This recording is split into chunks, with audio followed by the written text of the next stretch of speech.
ಯಾವಾಗಲೂ ನನ್ನ ಬ್ಲಾಗ್ ಉದ್ದೇಶ ಒಂದೇ ಆಗಿರುತ್ತೆ. ಯಾರಿಗೆ ಇದು ನೆಗೆಟಿವ್ ಆಗಿ ಇಂಪ್ಯಾಕ್ಟ್ ಆಗದೇ ಇದ್ರೂ ಪರವಾಗಿಲ್ಲ.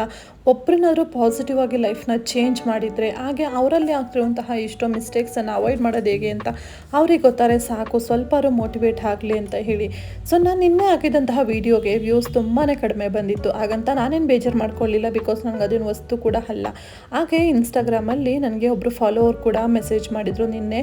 ನಿಜವಾಗ್ಲೂ ಆ ವಿಡಿಯೋಗೆ ನಾನು ಮಾಡಿದ್ದಕ್ಕೂ ಕೂಡ ಸಾರ್ಥಕ ಅಂತ ಅನ್ನಿಸ್ತು. ಯಾಕಂದರೆ ಓವರ್ ಥಿಂಕಿಂಗ್ ಅನ್ನೋದು ಕೆಲವೊಬ್ಬರು ಲೈಫಲ್ಲಿ ಎಷ್ಟರ ಮಟ್ಟಿಗೆ ಡೀಪಾಗಿ ಎಫೆಕ್ಟ್ ಆಗಿರುತ್ತೆ ಅಂತ ಹೇಳಿ ನಿಜವಾಗ್ಲೂ ನಿನ್ನೆ ಅವ್ರ ಹತ್ರ ಮೆಸೇಜ್ ಮಾಡುವಾಗ ನನಗೆ ಗೊತ್ತಾಯಿತು. ಸೊ ಇವತ್ತು ಕೂಡ ಅದೇ ವಿಚಾರದ ಬಗ್ಗೆ ಕಂಟಿನ್ಯೂ ಮಾಡಬೇಕು ಅಂತ ಇದ್ದೀನಿ. ನಿಮಗೆ ಬೋರ್ ಅಂತ ಅನಿಸಿದ್ರೆ ಖಂಡಿತ ವ್ಲಾಗ್ನ ಸ್ಕಿಪ್ ಮಾಡ್ಬೋದು. ಬಟ್ ಖಂಡಿತವಾಗ್ಲೂ ಯಾರೆಲ್ಲ ರಿಯಲ್ ಆಗಿ ಇದನ್ನ ಸ್ಟ್ರಗಲ್ನ ಫೇಸ್ ಮಾಡ್ತಾ ಇರ್ತೀರಾ, ನಿಮಗೆ ಇದ್ರ ರಿಯಾಲಿಟಿ ಇವತ್ತು ಅರ್ಥ ಹಾಗೆ ಆಗುತ್ತೆ ಸ್ನೇಹಿತರೆ. ಸೊ ಪೂರ್ತಿಯಾಗಿ ನೋಡಿ, ಇಷ್ಟ ಆದರೆ ಲೈಕ್ ಮಾಡಿ, ಚಾನಲ್ನ ಸಬ್ಸ್ಕ್ರೈಬ್ ಮಾಡ್ಕೊಳ್ಳಿ.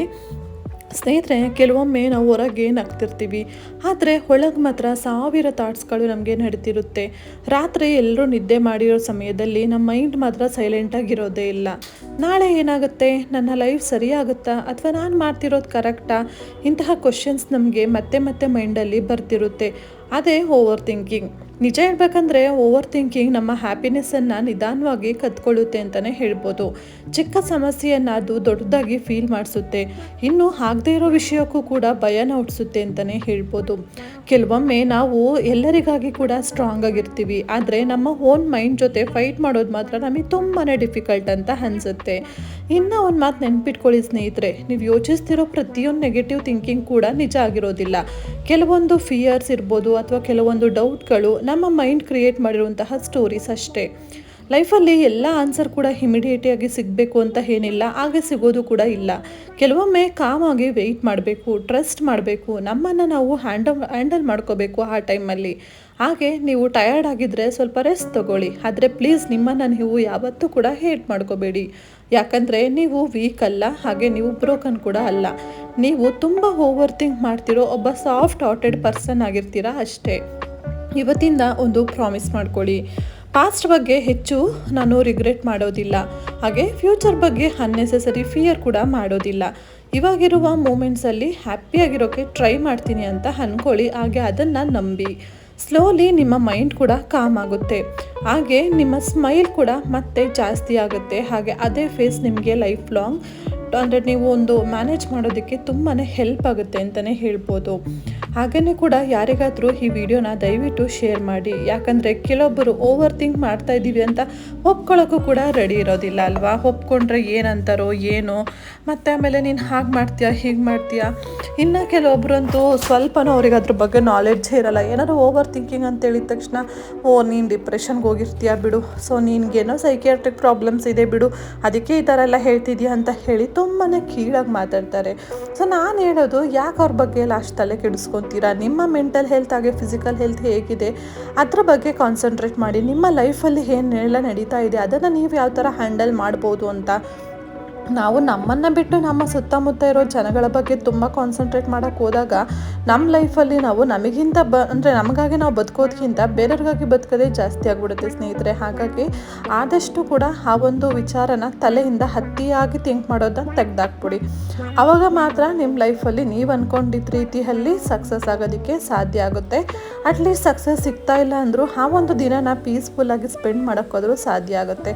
ಪೀಸ್ ಅನ್ನೋದು ತುಂಬಾ ಮುಖ್ಯ ಸ್ನೇಹಿತರೆ, ಸರಿನಾ? ಯಾಕಂತಂದರೆ ಅದಿಲ್ಲ ಅಂದರೆ ಲೈಫಲ್ಲಿ ಏನೂ ಕೂಡ ಅಚೀವ್ ಮಾಡೋಕ್ಕಾಗಲ್ಲ.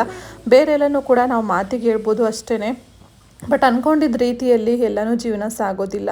ಎಲ್ಲನೂ ಅಷ್ಟೇ ಅಲ್ವಾ. ಸೊ ಅಂದ್ಕೊಂಡಿದ್ದ ತಕ್ಷಣ ಆಗೋದಿಲ್ಲ ಹಂಗಂತ ಹೇಳಿ ಎಲ್ಲರೂ ಓವರ್ ಥಿಂಕ್ ಮಾಡ್ತಾರಾ? ಇಲ್ಲ. ಅಫ್ಕೋರ್ಸ್ ಎಲ್ಲರೂ ಯೋಚನೆ ಮಾಡ್ತಾರೆ, ಯೋಚನೆ ಮಾಡೋದೇ ಬೇರೆ, ಬಟ್ ಅದನ್ನ ಅತಿಯಾಗಿ ಯೋಚನೆ ಮಾಡೋದೇ ಬೇರೆ. ಅದಕ್ಕೆ ಎರಡಕ್ಕೂ ತುಂಬ ವ್ಯತ್ಯಾಸ ಇದೆ. ಯೋಚನೆ ಅಂದರೆ ಇವಾಗ ಸರಿ ಆಯ್ತಪ್ಪ ನೆಕ್ಸ್ಟ್ ಏನು ಮಾಡೋದು ಅಂತ ಹೇಳಿ ಅದಕ್ಕೆ ಒಂದು ಆ್ಯಕ್ಷನ್ಸ್ ಏನು ತೊಗೋಬೇಕು ಅದರ ಬಗ್ಗೆ ಕಾನ್ಸಂಟ್ರೇಟ್ ಮಾಡಿ ತೊಗೊಳ್ಳುವಂಥದ್ದು. ಇನ್ನು ಒಂದು ಓವರ್ ಥಿಂಕಿಂಗ್ ಅಂತಂದರೆ, ಅಯ್ಯೋ ನನಗೆ ಯಾಕಿಗೆಲ್ಲ ಆಯಿತು ಏನು ಅಂತ ಹೇಳಿ ಅದ್ರ ಬಗ್ಗೆ ನೆಗೆಟಿವಿಟಿನ ಜಾಸ್ತಿ ಹುಡುಕ್ತಾ ಅದನ್ನೇ ಕಾನ್ಸಂಟ್ರೇಟ್ ಮಾಡ್ತಾ ಮುಂದೆ ಅದಕ್ಕೆ ಸೊಲ್ಯೂಷನ್ಸ್ ಏನು ಅಥವಾ ಮುಂದಿನ ದಾರಿ ಏನು ಅನ್ನೋದನ್ನು ನೋಡದೆ ಆಗಿದ್ದನ್ನೇ ತುಂಬ ರಿಗ್ರೆಟ್ ಫೀಲ್ ಮಾಡ್ತಾ ಕೂರೋದು, ಇದನ್ನೇ ಓವರ್ ಥಿಂಕಿಂಗ್ ಅಂತ ಹೇಳ್ತೀವಿ ಅಲ್ವಾ. ಸೊ ದ್ಯಾಟ್ ಏನೇನೆಲ್ಲ ಆಗಿದೆ ಅಲ್ವಾ, ಆಗಿದ್ದನ್ನ ಆಗಿರೋ ಥರ ಒಪ್ಕೊಂಬಿಡಿ. ಸೊ ಅಷ್ಟೇ ಬೆಸ್ಟ್. ಸೊ ಹೇಳೋದಕ್ಕೆ ತುಂಬ ಸುಲಭ, ಐ ನೋ, ಬಟ್ ಅದನ್ನ ನಾವು ಅಕ್ಸೆಪ್ಟ್ ಮಾಡ್ಕೊಳ್ಳೋದು ಅಷ್ಟೇ ಕಷ್ಟ ಇರುತ್ತೆ. ಬಟ್ ಇಂಪಾಸಿಬಲ್ ಅಂತೂ ಅಲ್ವೇ ಅಲ್ಲ, ಖಂಡಿತ ಸಾಧ್ಯನೂ ಇದೆ, ಆದರೆ ಅದು ನಿಮ್ಮ ಕೈಯಲ್ಲಿದೆ ಅಷ್ಟೇ. ಯಾಕಂದರೆ ಯಾವಾಗಲೂ ಕೂಡ ನನಗೆ ಹೀಗಾಯಿತು ಹಾಗಾಯಿತು ಅಂತ ಅಂದ್ಕೊಂಡು ಕೂತ್ಕೊಂಡಾಗ ಯೂನಿವರ್ಸ್ ಅದನ್ನ ಕೇಳಿಸ್ಕೊಳ್ತಾ ಇರುತ್ತೆ. ನೀವೇನು ನೆಗೆಟಿವ್ ಆಗಿ ಮಾತಾಡ್ತೀರಲ್ವಾ, ಅದಕ್ಕೆ ಯೂನಿವರ್ಸ್ ಕೂಡ ಸಪೋರ್ಟ್ ಮಾಡ್ತಾ ಇರುತ್ತೆ. ಸೊ ದಟ್ ಥಿಂಕ್ ಮಾಡೋದು ಹಾಗೆ ಮಾತಾಡೋದು ಆದಷ್ಟು ಕೂಡ ನೆಗೆಟಿವ್ ಆಗಿ ನೆಗೆಟಿವ್ ಆಗಿ ಮಾಡಬೇಡಿ. ಯಾಕಂದರೆ ಮಾತಾಡೋದನ್ನೇ ಮಾತಾಡ್ತೀವಿ, ಯೋಚನೆ ಮಾಡೋದೇ ಮಾಡ್ತೀವಿ, ಅದಕ್ಕೂ ಕೂಡ ಎನರ್ಜಿ ಬೇಕು. ಪಾಸಿಟಿವ್ ಆಗಿ ಯೋಚನೆ ಮಾಡೋಕ್ಕೆ ಅಥವಾ ಪಾಸಿಟಿವ್ ಆಗಿ ಮಾತಾಡೋಕ್ಕೂ ಕೂಡ ಎನರ್ಜಿ ಬೇಕು ಅಲ್ವಾ. ಸುಮ್ಮನೆ ನೆಗೆಟಿವ್ ವಿಚಾರಗಳ ಬಗ್ಗೆ ಯಾಕೆ ಅತಿ ಹೆಚ್ಚಾಗಿ ನಮ್ಮ ಎನರ್ಜಿನ ವೇಸ್ಟ್ ಮಾಡ್ಕೋಬೇಕು. ಸೊ ದಟ್ ಇಲ್ಲಿ ಹಾಕಿದರೆ ಅದು ಬೆನಿಫಿಟ್ ಅಂತಲೇ ಹೇಳ್ಬೋದು. ಅದಕ್ಕಾಗಿ ಹೇಳ್ತಾ ಇದ್ದೀನಿ ಸ್ನೇಹಿತರೆ, ದಯವಿಟ್ಟು ಎಷ್ಟಾಗುತ್ತೋ ಅಷ್ಟು ಯೋಚನೆ ಮಾಡಿ. ಹಾಗೆ ನಾನು ಹೇಳಿದಂತಹ ವಿಚಾರಗಳ ಬಗ್ಗೆ ನಿಮ್ಮ ಅನಿಸಿಕೆ ಏನು ಅನ್ನೋದನ್ನು ಕೂಡ ಕಮೆಂಟ್ ಸೆಕ್ಷನಲ್ಲಿ ಶೇರ್ ಮಾಡೋದನ್ನು ಮರಿಬೇಡಿ. ನನಗೆ ಎಷ್ಟು ಗೊತ್ತಿದೆ ವಿಚಾರ ಅಷ್ಟರ ಮಟ್ಟಿಗೆ ಹೇಳಿದ್ದೀನಿ. ಇನ್ನು ನಿಮಗೂ ಕೂಡ ಏನಾದ್ರು ವಿಚಾರಗಳು ಗೊತ್ತಿದ್ದರೆ ಖಂಡಿತ ಕಮೆಂಟ್ ಸೆಕ್ಷನಲ್ಲಿ ಶೇರ್ ಮಾಡಿ. ಯಾಕಂದರೆ ನಾನು ಹೇಳಿರೋದು ಜಸ್ಟ್ ಬೇಸಿಕ್ ಅಷ್ಟೇ. ಇನ್ನು ನನಗಿಂತ ಅತಿ ಹೆಚ್ಚಾಗಿ ತಿಳ್ಕೊಂಡಿರೋರು ಕೂಡ ಇರಬಹುದು ಅಲ್ವಾ, ಹಾಗಾಗಿ ಹೇಳ್ತಾ ಇದ್ದೀನಿ.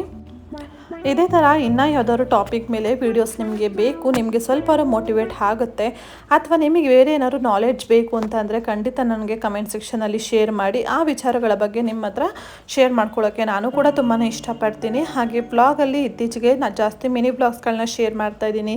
ಐ ಹೋಪ್ ಮಿನಿ ಬ್ಲಾಗ್ಸ್ಗಳು ನಿಮಗೆ ಇಷ್ಟ ಆಗ್ತಿರ್ಬೋದು ಅಂತ ಅಂದ್ಕೊಳ್ತೀನಿ ಸ್ನೇಹಿತರೆ. ಹಾಗೆ ನಾನು ವ್ಲಾಗಲ್ಲಿ ಮಾಡುವಾಗ ನೀವು ಅಬ್ಸರ್ವ್ ಮಾಡಿರ್ಬೋದು, ರೆಸಿಪಿಗಳನ್ನು ಜಾಸ್ತಿ ಹಾಕ್ತಾ ಇರ್ತೀನಿ, ಬಟ್ ಅದ್ರ ಬಗ್ಗೆ ಏನು ಎಕ್ಸ್ಪ್ಲೇನ್ ಮಾಡೋದಿಲ್ಲ. ಬಿಕಾಸ್ ನಂದು ಕುಕಿಂಗ್ ಪೇಜ್ ಇದೆ, ನಿಮಗೆ ಗೊತ್ತಿರ್ಬೋದು ಅನ್ಕೊತೀನಿ, ಕಾವ್ಯಾಸ್ ಕಿಚನ್ ಅಂತ. ಇವನ್ ಯೂಟ್ಯೂಬ್ ಮತ್ತು ಇನ್ಸ್ಟಾಗ್ರಾಮ್ ಎರಡಲ್ಲೂ ಕೂಡ ಇದೆ. ಸೊ ದಟ್ ಅಲ್ಲಿ ರೆಸಿಪಿನ ಶೇರ್ ಮಾಡ್ತೀನಿ ಅಲ್ಲ, ಸೊ ಅಲ್ಲಿ ನೋಡ್ತಿರಲ್ಲ, ಮತ್ತೆ ಯಾಕೆ ಇಲ್ಲಿ ಎಕ್ಸ್ಪ್ಲೈನ್ ಮಾಡೋದು ಅಂತ ಜಸ್ಟ್ ಹಾಗೆ ಸ್ಕ್ರೀನ್ ಮೇಲೆ ಹಾಕಿರ್ತೀನಿ ಅಷ್ಟೇ. ಡೀಟೇಲ್ ರೆಸಿಪಿ ಬೇಕಂದರೆ ಕಾವ್ಯಾಸ್ ಕಿಚನ್ ಯೂಟ್ಯೂಬ್ ಚಾನಲ್ ಹಾಗೆ ಇನ್ಸ್ಟಾಗ್ರಾಮ್ ಪೇಜನ್ನು ಫಾಲೋ ಮಾಡ್ಕೊಳ್ಳಿ. ಖಂಡಿತ ಒಳ್ಳೆ ಸಿಂಪಲ್ ರೆಸಿಪಿಗಳು ನಿಮಗಾಗಿ ಅಲ್ಲಿ ಬರ್ತಾ ಇರುತ್ತೆ. ಹಾಗೆಯೇ ಅಲ್ಲಿ ಕೂಡ ತುಂಬ ಜನ ನನಗೆ ಸಪೋರ್ಟ್ ಮಾಡ್ತಾ ಇದ್ದೀರಾ, ಥ್ಯಾಂಕ್ ಯು ಸೋ ಮಚ್. ಯಾಕಂತಂದರೆ ನನಗೆ ಬ್ಲಾಗ್ ಅನ್ನೋದು ಅಷ್ಟಾಗಿ ಏನು ಆಗಿ ಬಂದಿಲ್ಲ ಅನ್ನೋದಕ್ಕಿಂತ ಅಷ್ಟಾಗಿ ಸಪೋರ್ಟ್ ಸಿಕ್ಕಿಲ್ಲ. ಬಟ್ ಕುಕಿಂಗ್ ಪೇಜಲ್ಲಿ ತಕ್ಕ ಮಟ್ಟಿಗೆ ಸ್ವಲ್ಪ ಸಪೋರ್ಟ್ ಸಿಗ್ತಿದೆ. ಸೊ ಅದರಿಂದ ತುಂಬಾ ಖುಷಿ ಇದೆ. ಹಾಗೆಯೇ ಯೂಟ್ಯೂಬ್ನ ಇಷ್ಟು ಎಫರ್ಟ್ ಹಾಕಿ ಮಾಡ್ತಾ ಇರೋದಕ್ಕೂ ಪರವಾಗಿಲ್ಲಪ್ಪ ಅಂತ ಕೂಡ ಅನಿಸಿರೋದುಂಟು. ಸೊ ಇನ್ನೇನಾದ್ರು ಎಕ್ಸ್ಟ್ರಾ ಟಾಪಿಕ್ಸ್ಗಳ ಮೇಲೆ ವಿಡಿಯೋ ಬೇಕಿದ್ದಲ್ಲಿ ನಾನು ಹೇಳ್ದಂಗೆ ಮಿಸ್ ಮಾಡಿದೆ ನನಗೆ ಕಮೆಂಟ್ಸ್ ಮಾಡಿ ಅಥವಾ DMsನ ಮಾಡಿ ಸ್ನೇಹಿತರೆ. ಸೊ ದಟ್ ಇಷ್ಟು ಹೇಳ್ತಾ ಇವತ್ತಿನ ಬ್ಲಾಗ್ನ ಮುಗಿಸ್ತಾ ಇದ್ದೀನಿ. ಹಾಗೆ ನಾನಿಲ್ಲಿ ಮಾಡಿದಂತಹ ರೆಸಿಪಿ ಬಂದುಬಿಟ್ಟು ಬದನೆಕಾಯಿ ಚಟ್ನಿ ತುಂಬಾ ಚೆನ್ನಾಗಿತ್ತು ಟೇಸ್ಟು. ಇದನ್ನು ಕೂಡ ಕುಕಿಂಗ್ ಪೇಜಲ್ಲಿ ನಾಳೆ ಅಪ್ಲೋಡ್ ಮಾಡ್ತಾ ಇದ್ದೀನಿ. ಸೊ ಮಿಸ್ ಮಾಡದೆ ನೋಡಿ, ಹಾಗೆ ಟ್ರೈ ಮಾಡಿ ಹೇಗಿತ್ತು ಅಂತ ಹೇಳಿ ಕಮೆಂಟ್ ಸೆಕ್ಷನಲ್ಲಿ ಕೂಡ ಶೇರ್ ಮಾಡಿ ಸ್ನೇಹಿತರೆ.